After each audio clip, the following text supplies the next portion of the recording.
வெங்கடேஷ், இந்தியாவுடைய அரசியலே எப்படி இருக்கு அப்படின்னா, அது ஒரு சித்தாந்தத்தை மையப்படுத்தி, ஒரு சமத்துவத்தை மையப்படுத்தி, சமநீதி, மதச்சார்பற்ற கொள்கை இதையெல்லாம் பிடிச்சிக்கிட்டு தான் இருக்கு.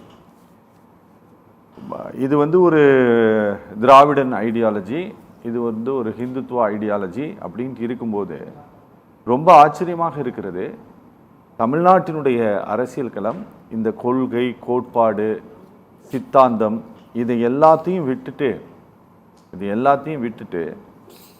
ஒரு புதிய ஒரு பரிமாணத்திற்கு தமிழ்நாட்டினுடைய அரசியல் மாறிக்கிட்டு இருக்கு அப்படிங்கிறதை டிவிகேவில் போய் ஏடிஎம்கே நிர்வாகிகள் சேருவதையும், பிஜேபியிலிருந்து விலகி தன்னோட பாலிசி என்ன அப்படின்ட்டு இன்னும் டிக்ளரே பண்ணாத அண்ணாமலை கிட்ட போய் ஒரு 10 லட்சம் பேருக்கு அதிகமானவர் நான் உங்ககிட்ட வாலியன்டராக சேரேன் அப்படின்ட்டு சொல்லி இருப்பதும் இப்படி ஒரு புது பாலிடிக்ஸை காட்டுதா, புது கலரை காட்டுதா தமிழ்நாட்டு அரசு? ஒரு கலரையும் காட்டல. ஓகே, தனிநபராக இருக்கிறவருடைய அதிகார பசி. ஓகே, இது ஒரு கலரும் கிடையாது, ஒரு மண்ணாங்கட்டியும் கிடையாது. அதிகார பசி. எங்கே போய் ஒட்டிக்கிட்டா அதிகாரம் கிடைக்கும், எங்கே போய் ட்ராவல் பண்ணால் நம்ம கவுன்சிலர் ஆகலாம், எங்கே போய் ட்ராவல் பண்ணால் நம்ம எம்எல்ஏ ஆகலாம். அதிகமாக சொத்து வச்சுருந்தா ஏதோ ஒரு அதிகார பசியில் ஒட்டிக்கிட்டால் நம்ம சொத்தை காப்பாற்றிக்க முடியும். சொத்தே இல்லைனா ஏதோ ஒரு அதிகாரத்தில் போய் ஒட்டிக்கிட்டால் சொத்து சம்பாதிக்க முடியும். சித்தாந்தம் இருக்கிறவன் எப்போதுமே திராவிடன் கல்ச்சரில் இருக்கிறவன் டிஎம்கே விட்டு போக மாட்டான். இந்துத்துவா கல்ச்சரில் இருக்கிறவன் பிஜேபியை விட்டு நகரவே மாட்டான். சித்தாந்தத்தின் பாடு அவன் அந்த கட்சிக்கு வந்திருந்தானா. மோடிஜி கொள்கைப்படி தீன்தயாள் உபாத்யாயுடைய ஒருங்கிணைந்த மனிதனைன்னு சொல்லி பிஜேபி கொள்கையை ஃபாலோ பண்ணுறா சுத்தமான ஒரிஜினலான பிஜேபி காரனாக இருந்தானா எப்பேற்பட்ட தலைவர் முன்னாடியும் போக மாட்டான்.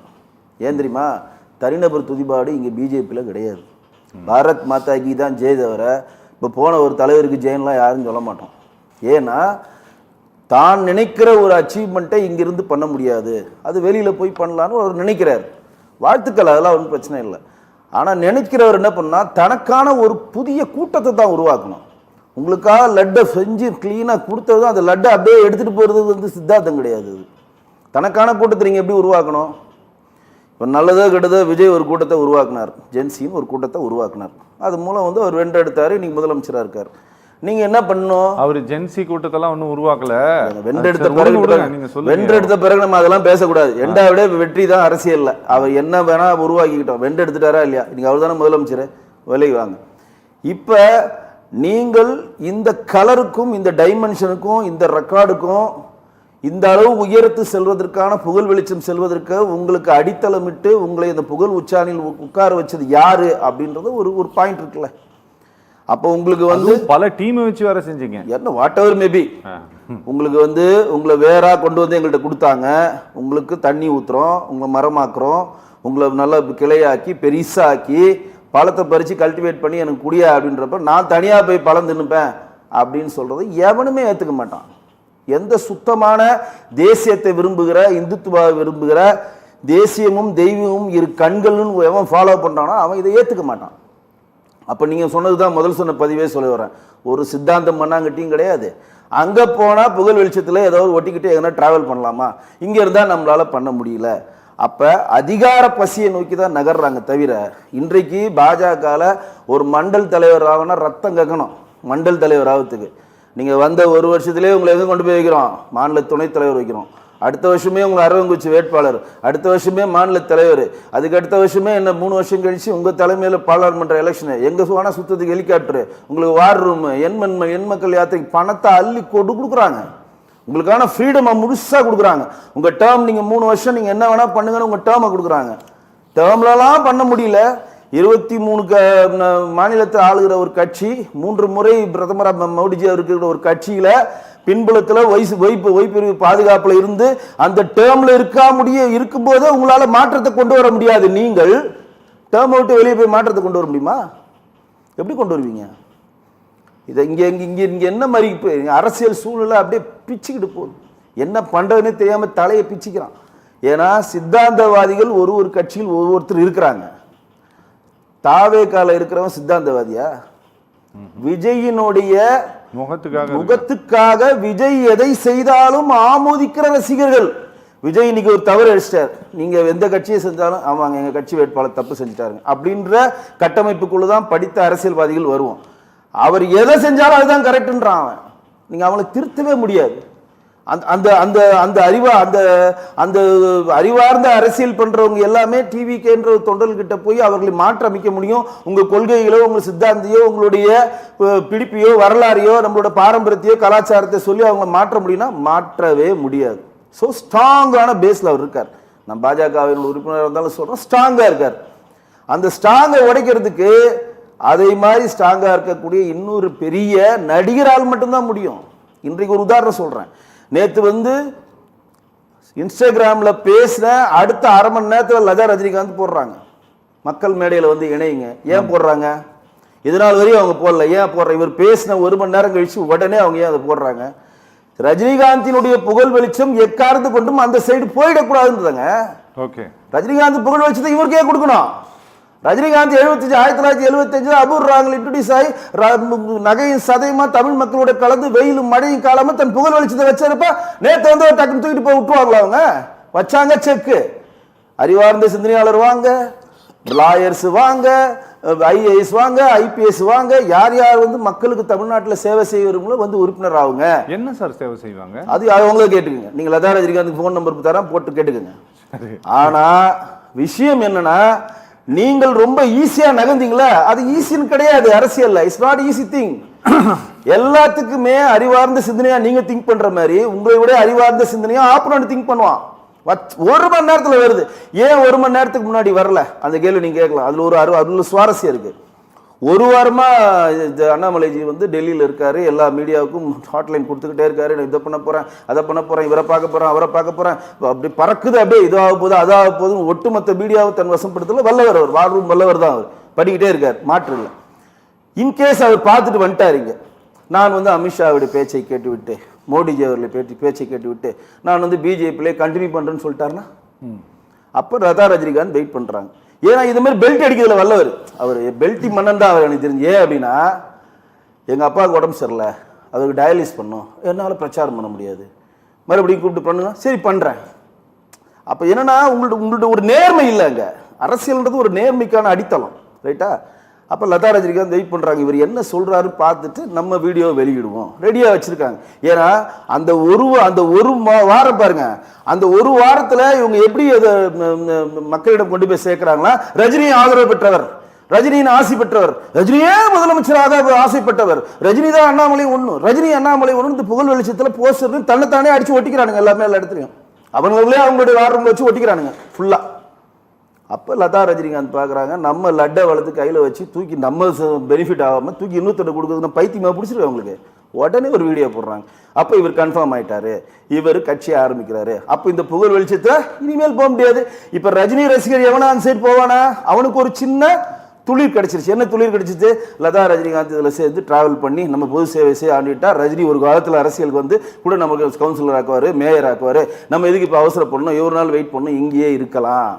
இதுதான் ஸ்ட்ராட்டஜி. அத ரஜினியில செஞ்சிருக்கணும். ரஜினி செய்ய முடியாது, அவர் தான் அரசியல் வேணாம்னு சொல்லிட்டாரு. ரஜினிக்கு இதுல இன்ட்ரெஸ்ட் இல்லைங்க.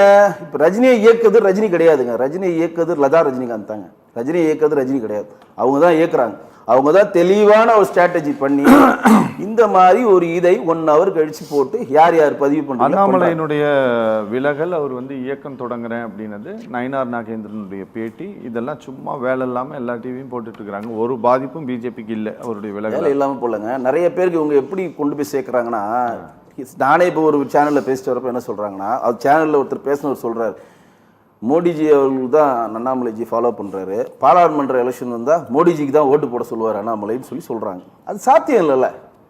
நீங்கள் வெளியே போயிட்ட பிறகு உங்கள் இந்த சித்தாந்தம் வேறா, இந்த சித்தாந்தத்தில் எதையும் சாதிக்க முடியாதுதான் புது சித்தாந்தத்தை நோக்கி நகர்றீங்க. Right, okay. ரெண்டாவது, நீங்கள் சொல்கிற எல்லா விஷயமும் இன்னைக்கு நீங்கள் இப்போ பண்ணுறீங்களா, ஆன்லைனில் ரிஜிஸ்டர் பண்ணலாம், இதெல்லாம் பிஜேபியோட ஸ்ட்ராட்டஜிங்க. நீங்கள் பயிற்சி முகாம் பண்ணுறது பிஜேபியோட ஸ்ட்ராட்டஜிங்க. புதுசாக நீங்கள் என்ன பண்ணீங்க சொல்லுங்கள்? புது விஷயம் நீங்க எதுவுமே பண்ணலையே. எல்லாமே நாங்க பயிற்சி முகாம் நாங்க தான் கொடுக்குறோம். நானே 2-3 பயிற்சி முகாம் அட்டன் பண்ண, பேச்சாளர் பயிற்சி முகாம் அட்டன் பண்ணியிருக்கேன். 3 நாள் அங்கேயே தங்கி இருக்கக்கூடிய பயிற்சி முகாம் அட்டன் பண்ணியிருக்கேன். இங்க நீங்க இப்ப ஆன்லைன்ல சேர்க்கிற உறுப்பினர் சேர்க்கை, பிஜேபியில் எப்படி ஆன்லைன்ல உறுப்பினர் சேர்க்கை சேர்த்து தீவிர உறுப்பினர் ஆகிறதுக்கான ப்ராசஸ் என்னவோ அதுதான் இதுல பண்றாங்க. எல்லாமே நம்ம கையில இருந்து உங்களுக்கு எங்களுடைய பணத்தை போட்டு உங்களுக்கு புகழ் வெளிச்சம் கொடுத்து உங்களுக்கு வித்தையை கற்றுக் கொடுத்து உங்களை வைத்து அறுவடை செய்யும் பொழுது நான் தனியா அறுவடை செஞ்சுப்பேன்னு சொல்றதை யாருங்க ஏத்துப்பா? சரி, நல்லது. இது வெங்கடேஷ், எனக்கு ஒரு விஷயம் புரியல வெங்கடேஷ். என்னன்னா, இந்த மக்கள் பணி அப்படின்னு சொல்றாங்கல்ல, ஜனங்களுக்கு தேவையானதை இப்படி ஒரு பேப்பராக அரசாங்கத்துக்கிட்ட இருந்து வாங்குறதுக்கு பேர் தான் மக்கள் பணி சார். இந்த பேப்பர் வாங்குறது தான், சரியா? இதுக்காக தான் இந்த சேவையை மத்திய அரசாங்கம், மத்திய அளவில் நான் சொல்கிறேன், இன்றைக்கி நீங்கள் எதுக்கு நீங்கள் அப்ளை பண்ணிங்கனாலும் இன்றைக்கி நீங்கள் ஆன்லைனில் உடனே வாங்கிடலாம். முன்னெல்லாம் நம்ம பாஸ்போர்ட் அப்ளை பண்ணோம் அப்படின்னா மாத கணக்கில் ஆகும். ஆமாம். இன்றைக்கெல்லாம் நீங்கள் பாஸ்போர்ட் போனீங்கன்னா 2 நாள் 3 நாளில் உங்களுக்கு வந்துடுது. எல்லாமே இமீடியட்டாக நடந்துடுது. சிபிஎஸ்சிக்குனுடைய பர்மிஷனுக்கு நீங்கள் ஸ்டேட் கவர்மெண்ட்டுக்கிட்ட என்ஓசி கேட்க தேவையில்லை, நீங்கள் தானாகவே பண்ணிக்கலான்ட்டு. நீங்கள் புதிதாக ஒரு தொழில் தொடங்குறீங்க, அது உணவு சார்ந்த ஒரு தொழிலாக இருக்கிறது அப்படின்னா, அது நீங்கள் இந்த எஃப்எஸ்ஐ சர்டிஃபிகேட் நீங்கள் வாங்கணும்னா நீங்கள் ஆன்லைனில் அப்ளை பண்ணின அடுத்த நாள் அது உங்களுக்கு கிடைச்சிருது. இந்த அரசு, மத்திய அரசு எல்லாவற்றையும் எளிமைப்படுத்தி விட்டது சேவை திட்டங்களை பொறுத்தவரை. அதே போல தான் ஸ்டேட் கவர்மெண்ட்டும் இன்னைக்கு பட்டாலேருந்து எல்லாமே இணைய வழியில் மாற்றி விட்டார். இறப்பு சான்றிதழ் தராங்க, ஏன்னா டெத் சர்டிஃபிகேட் ஆன்லைனில் வாங்கிக்கலாம். நீங்கள் உங்களுக்கு சர்வீஸை ரொம்ப எல்லாமே எளிமைப்படுத்தி விட்டார்கள். அப்படி இருக்கும்போது திரும்ப திரும்ப நாங்கள் இங்கே மக்கள் பணி பண்ண போகிறோம்ட்டு சொல்லி இவர்கள் வருவது அப்படிங்கிறது இது எனக்கு புரியல. என்னது இது மக்கள் பணி அப்படின்றது? ஒரு காலத்தில் எப்படி இருந்துச்சுன்னா ஒரு காலத்தில் நான் ஒரு 20 வருஷம் முன்னாடி எடுத்துக்கங்க, ஒரு போஸ்ட் ஆஃபீஸுக்கு போனீங்கன்னா ஒரு சாமானியன் நிற்கிறப்ப இந்த போஸ்ட் ஆஃபீஸில் எப்படி பணம் போட முடியும்னு தெரியாமல் இருப்பான். அப்போ அங்கே ஒருத்தன் போயிட்டு படித்தவன் ஒருத்தன் இங்கே கொடுப்பான், நான் எழுதி இதை போட்டுட்டோமா இதை கொடுத்துட்டோமான்றப்ப அவன் மேலே ஒரு அபிப்பிராயம் வரும். அது ஒரு அவன் நாளைக்கு அவனை போய் பார்க்குறப்ப இந்த தம்பி நமக்கு அன்னைக்கு ஒர்க் பண்ணிச்சே, எனக்கு ஒரு ஓட்டு போடுங்கம்மா அப்படின்னு ஒரு காலத்தில் இருந்தது. இன்னைக்கு எல்லா உலகமே நம்ம டிஜிட்டல் மீடியாவில் செல்ஃபோன் உள்ள வந்துருச்சு. இன்றைக்கி நீங்கள் போய் அன்னதானம் போடணும், இன்றைக்கி போய் நீங்கள் மரம் நடணும், இன்றைக்கி போய் நீங்கள் மற்றவங்களுக்கு சேவை செய்யணும், மழை காலம் வந்தோன்னே காவாவை குத்தி விட்டு நீங்கள் தண்ணியை போக வைக்கணும், மழை காலத்தில் இறங்கி சாப்பாடு கொடுங்க, அதெல்லாம் முடிஞ்சுது. அந்த படம்லாம் இப்போ எப்படி ஆயிடுச்சுன்னா, ஸ்டார்ட் கேமரா ஆக்ஷன் குத்திக்கிட்டே இருப்பான், ஓடிட்டே ஷார்ட் ஓகே ஆஃப் முடிஞ்சிருச்சு. அடுத்ததுல இன்னொரு இடத்துக்கு போவான், 2 கரண்ட் எடுத்து ஷார்ட் கேமரா ஆக்ஷன் ஓடிக்கிட்டே இருக்கு, 40 செகண்ட் முடிஞ்சா ஷார்ட் ஓகே கட்டு போயிடுவான். இதுதான் இப்ப மக்கள் பணி. இதுதான் இப்ப பண்ணிட்டு இருக்காங்க. இங்க ஆத்மாத்மா நீங்க மக்கள் பணி செய்யணும் அப்படின்னு நினைச்சீங்கன்னா நீங்க அந்த தத்துவத்தின் அடிப்படையில் போய் மெங்கிலானதான் பண்ண முடியும். இப்ப நீங்க தத்துவத்தை தாண்டி சில குரூப் போகுதுல்ல, அப்ப நான் முன்னாடி சொன்னதை நினைவு விட்டு வரும். அதிகார பசி தானே அது. நீங்க எந்த பேஸ்ல நீங்க வந்தீங்க, உங்களை வார்த்தை எடுத்தது எந்த தத்துவம்? நீங்க நான் ஒரு கட்சியில சேர்றேன், இப்ப டிஎம்கேல ஒருத்தர் சேர்றாங்கன்னா அவங்க திராவிடன் மாடல் இந்த மாடல் எனக்கு பிடிச்சிருக்குங்க நான் சேர்றேங்க, தமிழ் தேசியம் எனக்கு பிடிச்சிருக்குங்க நான் நாம் தமிழர் சீமான்ட்ட சேர்றேங்க, பொது உடைமை எனக்கு பிடிச்சிருக்குங்க நான் கம்யூனிஸ்டா சேர்றேங்க, இந்துத்துவா சனாதன தர்மம் எனக்கு பிடிச்சிருக்குங்க நான் பிஜேபியில் சேர்றேங்க. இப்படிதான தத்துவத்தை நோக்கி நகர்றீங்க. காலையில் நான் இந்துத்துவாவில் இருப்பேன், மதியானம் நான் திராவிடனில் இருப்பேன், சாயங்காலம் நான் பொது உடைமையில் இருப்பேன், நைட்டு நான் என்னவா இருப்பேன்னு எனக்கே தெரியாதுன்னா அது என்ன மாதிரி பணி? எனக்கு ஒரு விஷயம் வெங்கடேஷ் நீங்கள் எனக்கு சொல்லுங்க. அதாவது என்னன்னா, நமக்கு இங்கே பாதிப்பு இல்லை, எங்கேயோ இருக்கிற ஒருத்தனுக்கு பாதிப்பு இருக்குது. அப்போது அங்கே இருக்கிற ஒருத்தனுக்காக இங்கே இருக்கிற ஒருத்தர் குரல் கொடுக்கறதுக்கு பேர், அதுக்கு தான் நமக்கு லீடர்ஸ் தேவைப்படுறாங்க.